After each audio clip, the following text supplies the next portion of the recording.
A Bíblia diz que quando Jesus subiu às alturas, ele levou cativo o cativeiro e concedeu dons aos homens. Ele disse que não nos deixaria sozinhos, não nos deixaria órfãos e não nos deixaria incapacitados. Mas Ele concederia dons a nós. E esses dons nos foram dados por causa da missão que Ele ainda tem para que nós executemos aqui.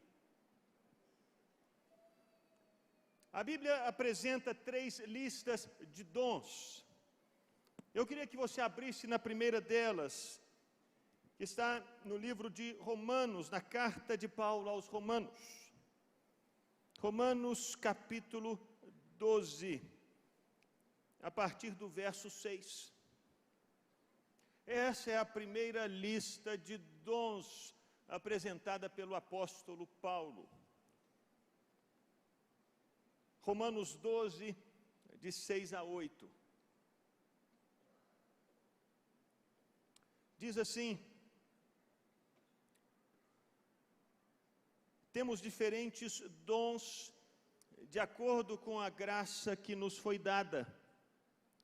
Se alguém tem o dom de profetizar, use-o na proporção da sua fé. Se o seu dom é servir, sirva. Se é ensinar, ensine. Se é dar ânimo, que assim faça. Se é contribuir, que contribua generosamente. Se é exercer liderança, que a exerça com zelo. Se é mostrar misericórdia, que o faça com alegria. Pai, lemos a Tua palavra. Pedimos, Senhor Deus, abençoa-nos nesse momento, abrindo os olhos do nosso entendimento.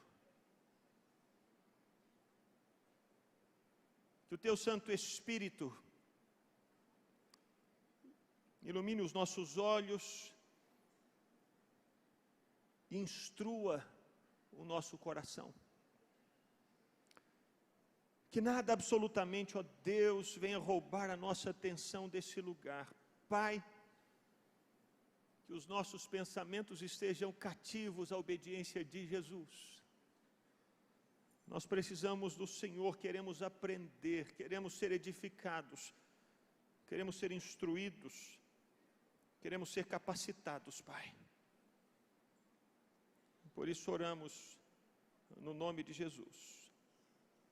Amém. Meus irmãos, primeiro algumas considerações preliminares.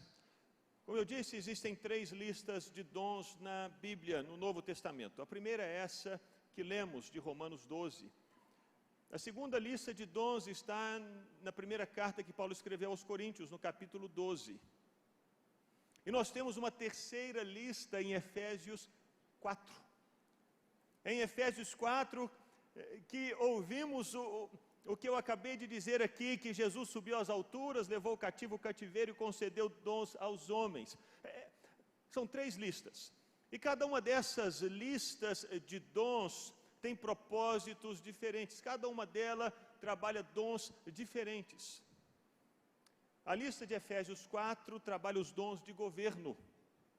Apóstolo, profeta, evangelista, pastor e mestre. A lista de 1 Coríntios 12 trabalha os dons carismáticos. É ali que lemos sobre palavra de conhecimento, discernimento de espíritos, línguas, milagres, prodígios e daí por diante. Essa lista de Romanos 12 trabalha o que nós chamamos de dons redentivos. Um outro nome que os estudiosos dão para essa lista são os dons motivacionais. Essa lista, ela trabalha aqueles traços, aquelas características que fazem parte da nossa personalidade, do nosso DNA. Enquanto os dons de 1 Coríntios 12 são esses dons de poder, os dons de Efésios 4 são dons de governo, esses dons de Romanos 12 são esses dons de personalidade, que trabalham a redenção do nosso desenho original. E são 7 os dons que Paulo trabalha aqui.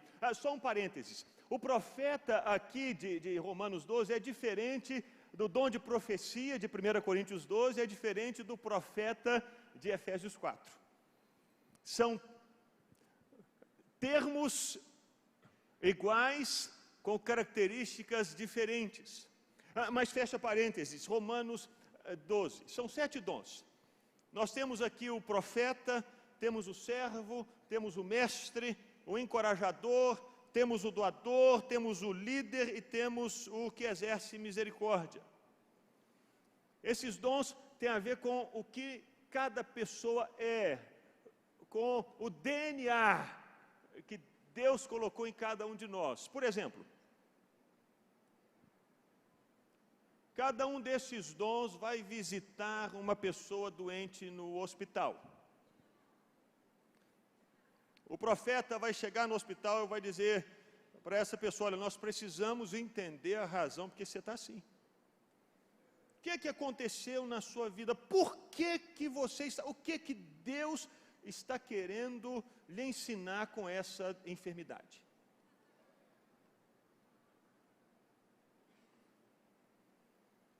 O servo vai visitar essa mesma pessoa. Quando ele chega para visitar a pessoa, ele diz assim: olha, antes de vir aqui eu passei na sua casa, eu olhei a correspondência, eu coloquei água para o seu cachorro, pode deixar que eu reguei as suas plantas todas, inclusive passei na livraria ali da loja do Diante do Trono, comprei um livro para você ler enquanto você está aí. Aí chega o mestre. Olha, antes de vir para cá eu fiz uma pesquisa na internet, eu li todos os artigos relacionados com essa enfermidade e eu vou explicar para você qual é o processo dela no seu corpo. Olha, eu garanto para você, com esses medicamentos, é mais ou menos 14 dias e o médico vai fazer esse procedimento com você. Olha, fica tranquilo. O encorajador é festa. Ele chega lá no hospital e diz assim: olha, eu vim aqui para te alegrar um pouquinho, e ele vê aquela situação de enfermidade, ele logo muda de assunto. Ele é o cara relacional. Ele diz: olha, inclusive, eu estava saindo de casa e eu encontrei a dona Firmina. Sabe a dona Firmina, nossa amiga da Marieta, e conheceu o Afrânio naquela viagem. E o encorajador muda de assunto e começa a se lembrar das tantas conexões que ele e aquele doente tem. O doador, ele chega no hospital e vê se estão precisando dele. Ele diz assim: olha, eu vim aqui para te ver, e ele fica procurando alguma coisa para fazer. Se ele não encontra nada para fazer, sabe o que ele faz? Ele dá um jeito e vai embora de fininho, assim, aquela visita de médico. E o líder, como é que você acha que o líder visita essa pessoa no hospital? Ele chega e ele diz assim: olha, você fica tranquilo. Eu já resolvi todas as coisas, eu já pedi o fulano para levar os seus filhos na escola, o Beltrano já vai ficar responsável para fazer a comida para você e para os seus filhos na sua casa, o Cicrano já vai tomar conta do seu trabalho no escritório, está tudo resolvido, já deleguei as tarefas para todo mundo, você fique em paz. E quando chega o misericordioso, ele chega no hospital assim, todo quebrantado, e diz assim: ó, você sabe que eu senti tão pesado no meu coração quando fiquei sabendo que você está doente. Aqui, e segura a mão do doente e começa a cantar para ele uma música. Deus está aqui, aleluia, tão certo como o ar que eu respiro. Cada um reage de uma maneira diferente à mesma situação. Porque são pessoas diferentes, com óculos diferentes, com perspectivas diferentes, e cada qual é importante dentro da missão que Deus deu para cada um. Mais um exemplo. Imagine que você está na casa de alguém, ou na sua casa, e o seu filho está com um copo de leite, e de repente está tomando um copo de leite, ele esbarra no copo de leite, o copo de leite cai e quebra e suja o chão e a mesa. Como é que o profeta vai reagir a isso? Olha, eu já tinha te falado. É exatamente isso que acontece. Você não foi cuidadoso, você não prestou atenção, eu já tinha te falado. Presta atenção. E o servo? Não pode deixar, gente, eu já estou pegando um pano, estou limpando tudo aqui, deixa comigo, deixa comigo.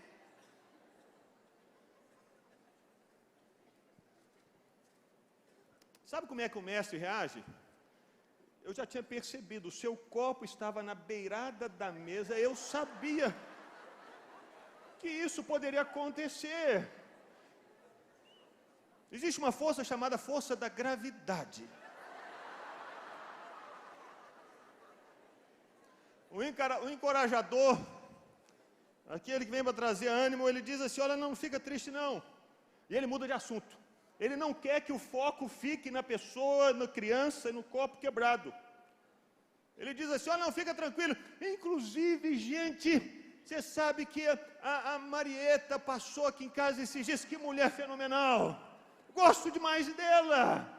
E ela me contou as notícias da viagem que ela fez lá para Belo Horizonte no Congresso do Diante do Trono. Foi maravilhoso.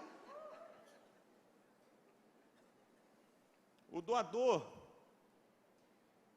ele olha para a criança e diz, não, isso aí acontece, vão para frente, está tudo bem. E o líder? O líder olha para o que está acontecendo e diz assim, fulano, vai lá e pega um pano para limpar o chão. Cicrano, arruma um outro copo de leite ali e serve a criança. Ô Beltrano, o negócio é o seguinte, pega esses cacos que caíram no chão e joga no lixo. Viu? Está tudo resolvido. Esse é o líder. E o misericordioso, ele sente a dor da criança e diz assim, está tudo bem, isso já aconteceu comigo, sabe?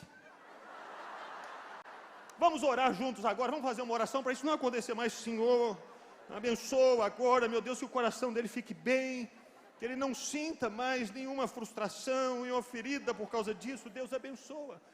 Cada pessoa foi criada por Deus de uma maneira diferente, com dons diferentes, com um DNA diferente. E nessa noite eu quero trabalhar rapidamente o profeta. E um dos personagens bíblicos que mais caracteriza essa figura do profeta, que expressa quase que saindo pelos poros esse DNA do profeta, é Elias. E eu queria que você abrisse a sua Bíblia no primeiro livro de Reis, capítulo 17, nós vamos passear rapidamente pela história de Elias. Você conhece a história dele? Elias apareceu de repente na história do povo de Israel para confrontar o rei Acabe, versículo 1 do capítulo 17. Ele disse assim, olha o que está escrito, ora, Elias de Tisbe, em Gileade, disse a Acabe, juro pelo nome do Senhor, o Deus de Israel, a quem sirvo, que não cairá orvalho nem chuva nos anos seguintes, exceto mediante a minha palavra. E depois disso a palavra do Senhor veio a Elias, saia daqui, vá para o leste, esconda-se perto do riacho de Querite, a leste do Jordão, você beberá água do riacho, dê ordens aos corvos para o alimentarem lá. E Elias fez o que o Senhor lhe tinha dito, foi para o riacho de Querite, a leste do Jordão, e ficou lá. Aqui nós temos o retrato de um profeta. O profeta é primeiramente uma pessoa extremamente ousada e corajosa, que não tem medo nem de nada, nem de ninguém. Ele estava ali diante do rei de Israel, da autoridade máxima daquela nação, e Elias vai e o confronta cara a cara, porque Elias tinha convicção de que ele estava debaixo da palavra de Deus. Ele não teve medo da posição de Acabe, não teve medo da autoridade de Acabe, não teve medo de ser preso por Acabe, não teve medo de ser escorraçado por Acabe, porque ele sabia que Deus o havia enviado para aquela missão, e a única pessoa a quem ele deveria temer era Deus, e homem nenhum. O profeta é assim, é essa cara dura, firme, convicta, corajosa, que sabe que não pode obedecer a nenhum outro senão o Senhor. Mas ele não traz uma palavra senão em cima dos princípios de Deus que ele conhece. Às vezes nós imaginamos que Elias trouxe essa palavra para Acabe por causa de uma revelação sobrenatural que ele recebeu naquele momento. Não. Se nós lermos os versículos anteriores do capítulo 17, nós vamos perceber ali que em Acabe o reino de Israel se afastou cada vez mais de Deus. Acabe se casou com Jezabel, ela trouxe os ídolos de Sidom para Israel, e o povo começou a adorar esses deuses pagãos.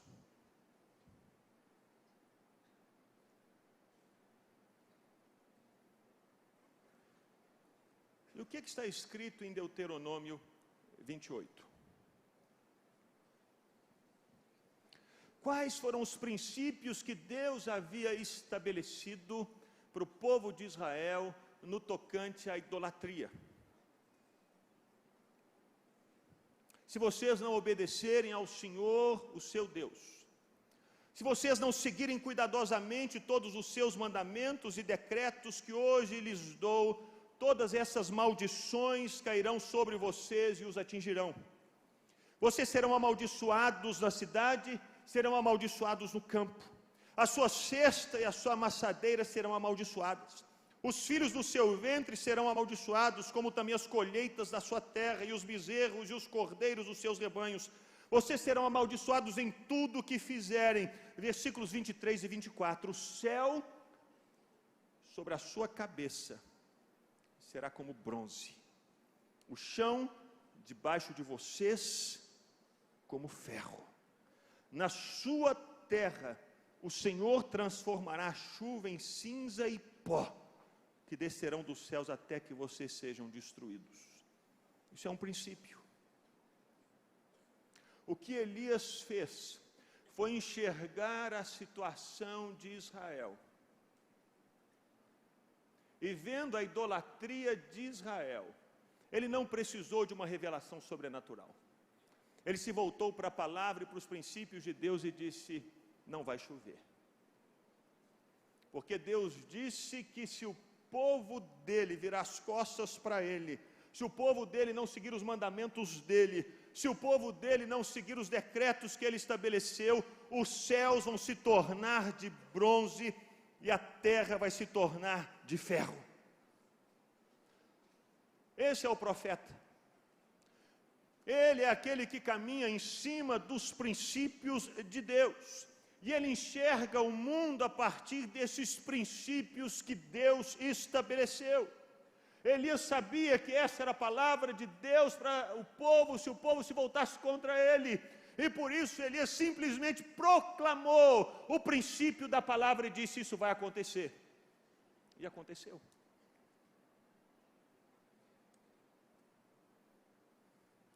Para o profeta é preto no branco, é claro, escuro, é luz. Não existe meio termo. Ele ouve a palavra, ele entende a palavra e ele reconhece: é isso que vai acontecer, porque Deus disse que é assim que vai acontecer.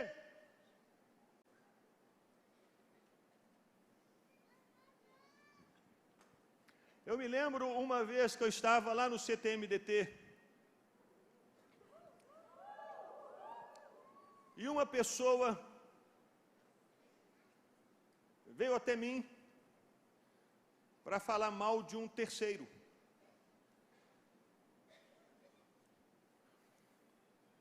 E para mim um dos princípios mais claros da Escritura é o princípio da luz. Deus é luz e nele não há treva nenhuma. Lá estava aquele irmão tentando nas sombras falar mal de um terceiro. Eu sabia, isso vai trazer uma destruição aqui no meio. Se nós permitirmos que as pessoas comecem a falar umas das outras, pelas costas umas das outras, aqui a escola, e era um internato, as pessoas moravam lá dentro, a escola cairia no caos. Cheia de divisões, cheia de problemas, cheia de brigas. Se eu permitisse que as pessoas andassem na escuridão falando mal umas das outras. Eu ouvi esse irmão falar mal de um terceiro comigo. Eu disse, é o fulano, né? Só um momentinho. Peguei meu telefone, liguei para o fulano. Ele disse assim, olha, o Beltrano está aqui conversando comigo, ele tem algo para te dizer. Luz.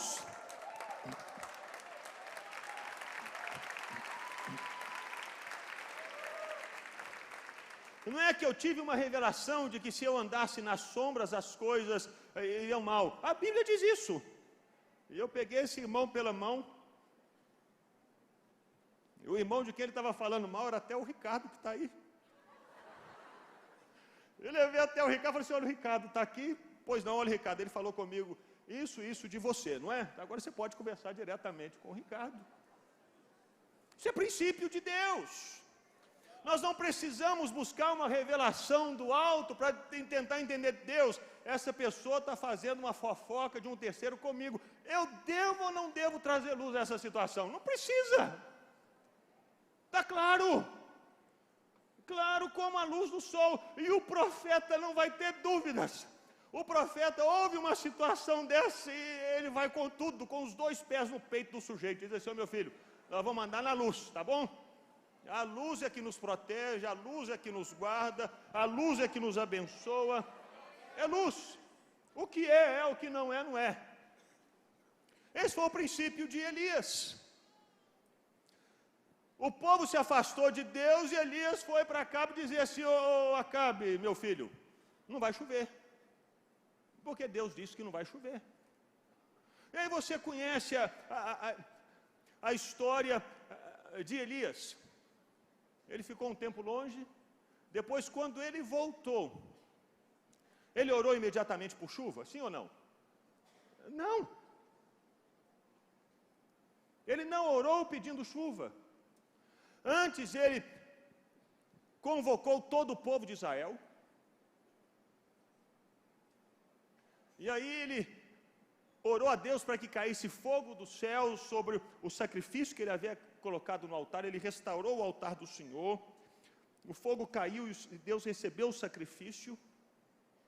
Aí o povo se voltou para Deus e começou a dizer, só o Senhor é Deus, só o Senhor é Deus, só o Senhor é Deus.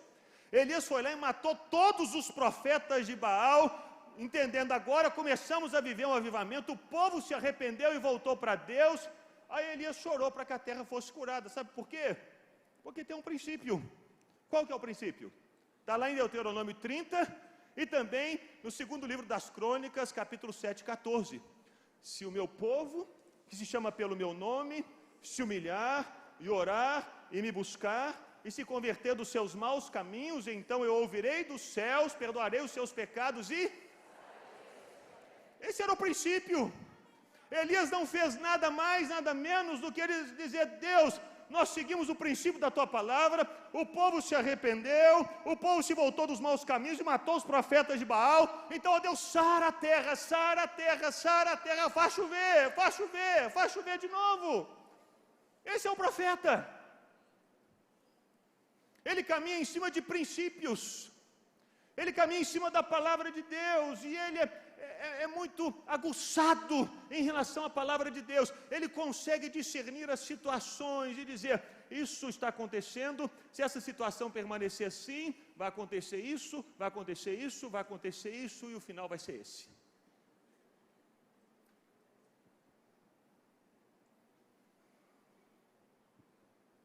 Ontem mesmo eu vi um Instagram de um irmão lá no sul da Flórida. Ele cantando uma música com a mulher lá, e ele assim, eu falei, o sangue de Jesus tem poder. Meus irmãos, eu comecei a coçar. Eu falei, eu vou mandar uma mensagem para esse irmão. Eu falei assim, meu irmão, o que está acontecendo com você, meu irmão?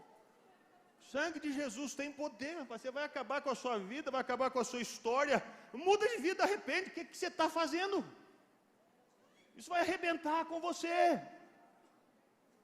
O que é, o que não é. O profeta não vai dizer para as pessoas assim: olha, se você estiver em cima do muro, está tudo bem, Deus te ama do mesmo jeito. Nunca. O profeta vai dizer assim: ó, se arrependa, conserta com Deus, porque Ele vai te abençoar. E ele não precisa de uma revelação sobrenatural, espetacular. Ele é assim. Porque o que o move é o desejo de promover a reconciliação, a restauração das pessoas, para que as pessoas possam cumprir o desenho original que Deus trouxe para elas. Ele consegue perceber: Deus, essa pessoa tem esse potencial, o Senhor a fez desse jeito, ela tem essas características. Deus, ela precisa voltar para o Senhor para cumprir a missão dela. Foi por isso que Elias foi atrás de Acabe.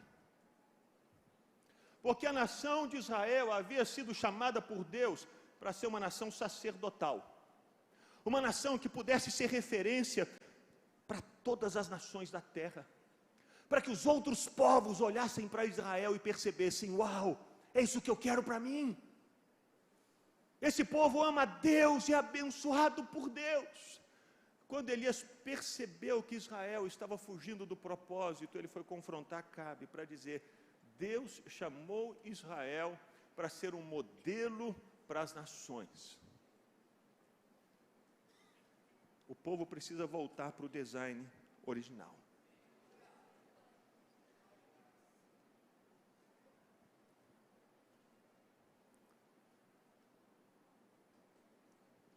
Por isso ele confronta. Por isso ele traz a verdade.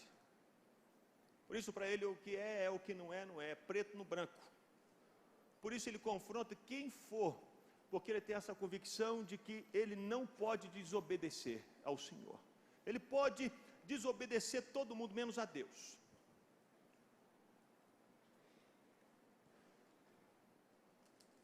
Mas ele tem algumas fraquezas.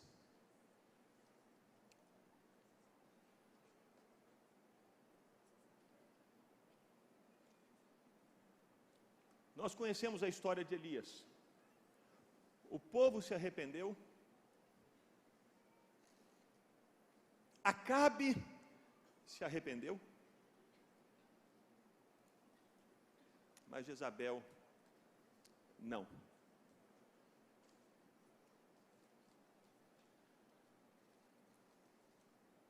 Quando Elias percebeu que todo aquele movimento de avivamento que havia se iniciado foi bloqueado por Jezabel,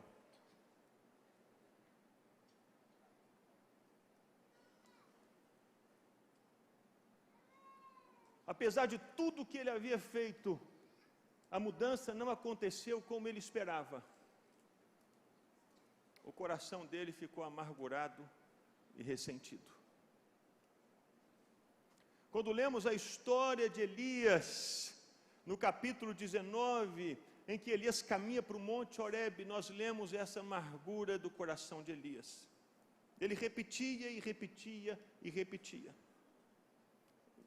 No versículo 10 ele falou, no versículo seguinte ele falou, e o que ele repetia? Tenho sido muito zeloso pelo Senhor. Os israelitas rejeitaram a tua aliança, eles quebraram os teus altares, mataram os teus profetas à espada, sou o único que sobrou e agora também estão procurando matar-me. Aí Deus se revela para Elias e no versículo 14 ele repete a mesma coisa, a mesma ladainha, o mesmo coração ressentido. Ele diz: Senhor, eu tenho sido muito zeloso pelo Senhor, o Deus dos exércitos. Os israelitas me rejeitaram a tua aliança, quebraram os teus altares, mataram os teus profetas à espada. Eu sou o único que sobrou e agora também estão procurando matar-me. Deus o chama, Deus se revela a ele, mas o coração dele continua ressentido e amargurado, porque as coisas não aconteceram como ele esperava.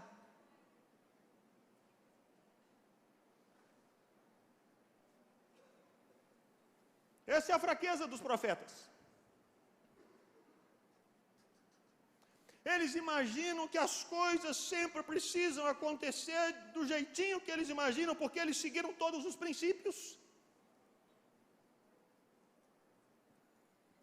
Deus, eu fiz tudo o que eu precisava fazer. Eu orei, eu jejuei, eu guerreiei, eu preguei, eu confrontei. E por que não aconteceu como eu esperava? Eu cansei, eu quero morrer, tira minha vida, eu não aguento mais, eu estou sozinho, todos são pecadores, só tem pecador, só tem desviado, só tem perdido, só tem pagão, só tem filisteu aqui, Deus, só amalequita. Cansei, eu vou embora.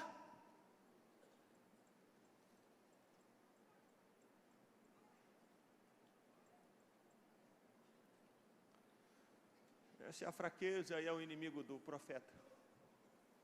Porque ele imagina que porque ele fez tudo o que diz o script, que aí ele consegue controlar até mesmo Deus. E quando as coisas não acontecem do modo como ele entende que deveriam acontecer, porque ele seguiu os princípios, ele fica com raiva. E o coração dele adoece. E adoece, meus irmãos. Adoece.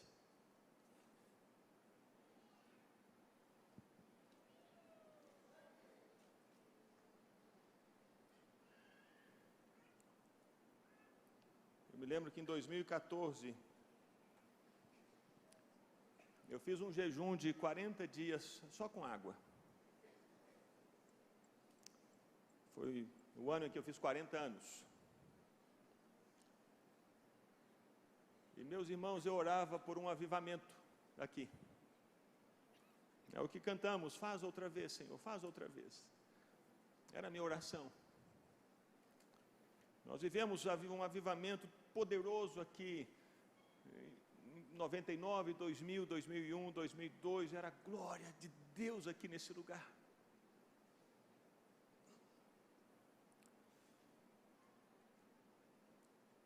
Mas o avivamento não veio como eu imaginava.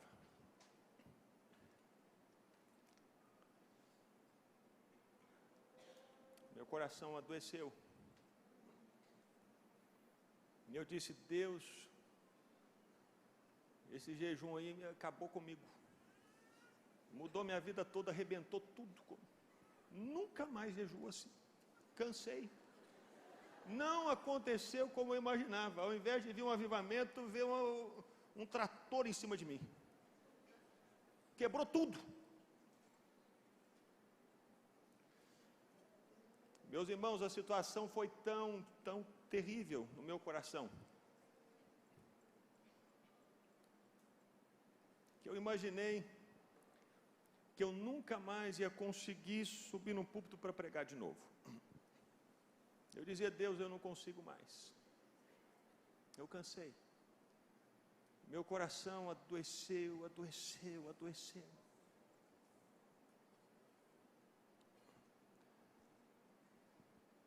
E foram 2 anos assim. Orando e pedindo a Deus misericórdia, porque eu percebi que meu coração estava doente. Com muita amargura, ressentimento, com muita raiva, com muito tudo. Tudo que não presta, que você sabe.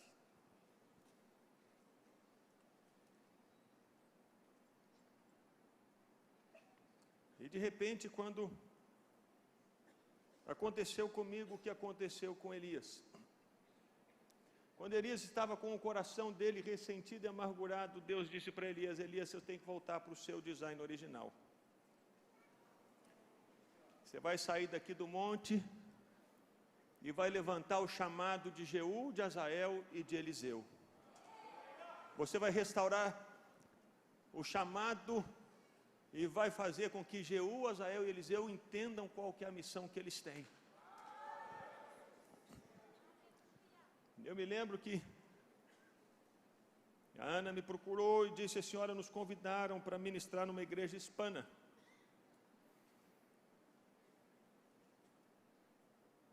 Eu disse, Ana, eu não vou. Ela disse, não, mas querem que você pregue. Eu disse, eu não sei se eu vou conseguir pregar.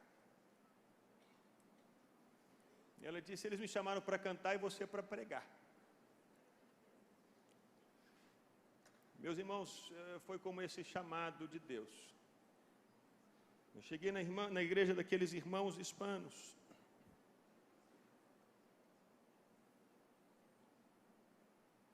E ainda tive que pregar em inglês para traduzirem para o espanhol. Imagina, um brasileiro pregando em inglês para traduzir para o espanhol. A batalha era grande.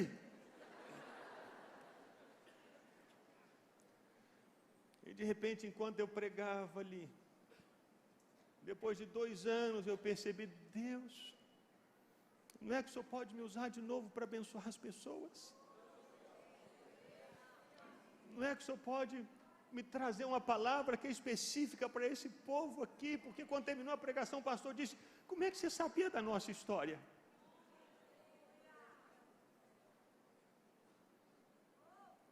E ali começou esse processo de Deus dentro de mim,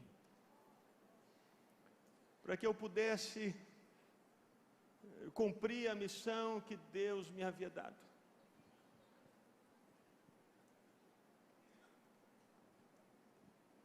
E de entender que, independentemente de mim, ou dos princípios, ou da oração, ou do jejum, ou da pregação, Deus é que é soberano sobre tudo e sobre todos.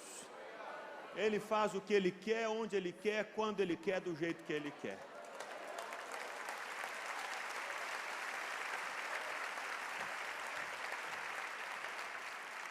E assim foi Elias.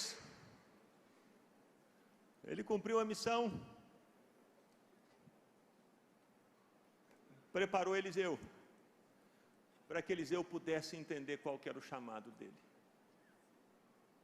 Eu não sei qual que é o seu chamado, meu irmão, qual é o DNA que Deus trouxe para você.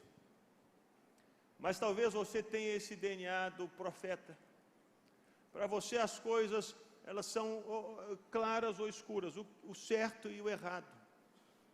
Você não tolera hipocrisia, você não tolera falsidade, você não tolera meio termos, você não tolera mais ou menos. Quando você conversa com uma pessoa, você conversa e confronta ela na cara. E não, você não está sendo mal educado. Você está simplesmente entendendo: Deus, eu estou cumprindo a missão que o Senhor me deu.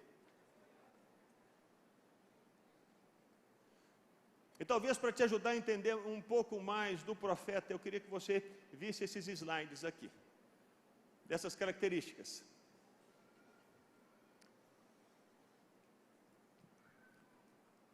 Tende a ver as coisas em preto e branco, certo e errado. Está comprometido com a verdade. Se é certo e Deus disse isso, o profeta está comprometido a, independentemente de alguém seguir. Você vai comigo, não vai, problema é seu, eu estou indo porque Deus mandou. É o profeta. Foi o Elias, Long Rangers, ele foi. Ele toma iniciativa e gosta de coisas novas, faz um trabalho imenso para manter essas coisas. Ele é verbalmente expressivo e pode ser compulsivo no que diz respeito ao que ele está falando. Outro slide. Processa tudo rapidamente, tem uma opinião sobre tudo e é rápido para compartilhá-la. Ele julga, avalia tudo, até mesmo que situações que não afetam diretamente, ele acha: eu tenho uma palavra de Deus, aí Deus me falou, estou entendendo essa situação, vai acontecer isso, mas ninguém te perguntou, não precisa. Uma vez um aluno do CTMDT, eu fui conversar com ele, e ele olhou para mim e disse assim: olha, nós não temos um relacionamento próximo, você nunca tomou açaí comigo, nem jogou bola comigo, então como é que você tem esse direito de falar comigo? Eu falei assim: não, o direito que eu tenho para falar com você não é você que me dá, é Deus. E eu não posso ver você indo para o precipício e ficar calado. Você está indo para o buraco, eu vou ficar calado? Eu não posso, porque naquele dia Deus vai cobrar de mim a sua vida. Você não está pedindo a minha opinião, mas eu estou falando. Ele precisa ter uma meta, um objetivo, um motivo para viver. Ele tem um alvo: Deus, é isso, a minha vida é isso. Então o Senhor traz esse avivamento, traz essa reforma. É a vida dele. De novo, outro. Não tolera não ter opções. É generoso, mas pode dar impulsiva e imprudentemente às vezes. Ele muda rapidamente de uma direção para outra. Ele pode estar aqui, de repente ele está lá, Deus mandou, estou indo. Tende a ser um visionário. Ele é independente e competitivo. Ele requer o esclarecimento completo dos fatos. Ele tem uma compulsão por honestidade, integridade e transparência. Ele é intolerante. Quando ele percebe rebelião, hipocrisia, negação, especialmente na liderança. Ele vê isso na liderança, ele não consegue segurar. Um negócio queima dentro dele, ele vai na liderança e fala. Uma vez eu estava Era novo, estava caminhando com Jesus, eu estava numa igreja. Eu falei, esse pastor não ora, não lê a Bíblia. Eu fui lá para o gabinete pastoral. Sentei com o pastor e disse, pastor, me diz aqui, o senhor ora? O senhor está lendo a Bíblia? O senhor está jejuando? Está buscando Deus? O pastor antigo olhou para mim e disse assim, o que é isso? Ninguém nunca me fez essa pergunta. Eu falei, não importa, mas eu estou fazendo agora. Às vezes o profeta fica assim, arrogante, sabe? O sangue de Jesus tem poder, quebra tudo. Mas essa intolerância, essa inquietação dentro do coração dele não pode. O que é o que não é. Se ele percebe, ele fala. E ele é duro consigo mesmo. Quando ele peca, ele demora e acha difícil se perdoar e dizer, Deus, me perdoa. Ele precisa ver sentido em tudo. Ele precisa enxergar Deus está dirigindo a história. Em relação a relacionamentos, ele pode ser insensível. Porque ele tem tanta convicção, Deus mandou fazer, e se a pessoa não vai com ele, ele não está nem aí, ele diz, Deus mandou. Ele não tem muito tato. Ele não é muito jeitoso. Eu estou falando tanto do CTM, né? Porque tem muita gente do CTM aqui. Nós tínhamos 2 pastores no CTM, era o João Osmar e eu. Nós íamos atender um caso de um aluno. O João Osmar, aquele pastor, assim, orador, disse, não, meu filho, está tudo bem. Como é que estão as notas da escola? O seu pai está bom? Sabe, filho, eu também estudei no seminário, sabe? Tinha tantos desafios pessoais.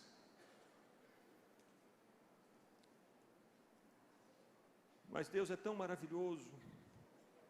E eu ficava me coçando, cara. Aí quando era minha vez, eu já chegava assim, meu filho, o negócio é o seguinte, cara. Você saiu do quarto aqui à noite, você estava dando uma massa da menina ali, cara. O que é isso, cara? Está errado. Você não pode. O sangue de Jesus tem poder na sua vida. Você tem que se arrepender, tem que mudar de vida. Não é possível. Você está aqui para ser treinado, para ser um ministro, e você fica assim, chutando na canela. E aí as pessoas acham assim, mas que cara duro, insensível. Não é que é insensível. É porque o negócio queima dentro dele. Mas ele tem que ser trabalhado, não é?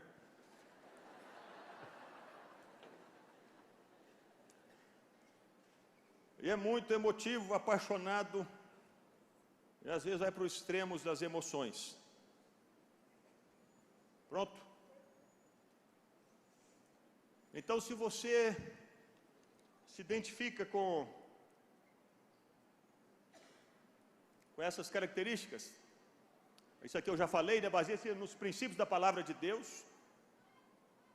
Ele gosta de resolver problema.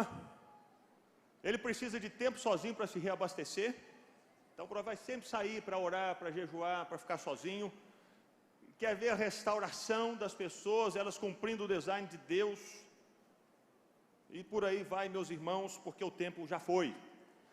Eu queria pedir a todos aqueles que se identificam e percebem assim, olha, Deus, o Senhor colocou esse DNA em mim. Eu sou esse sujeito.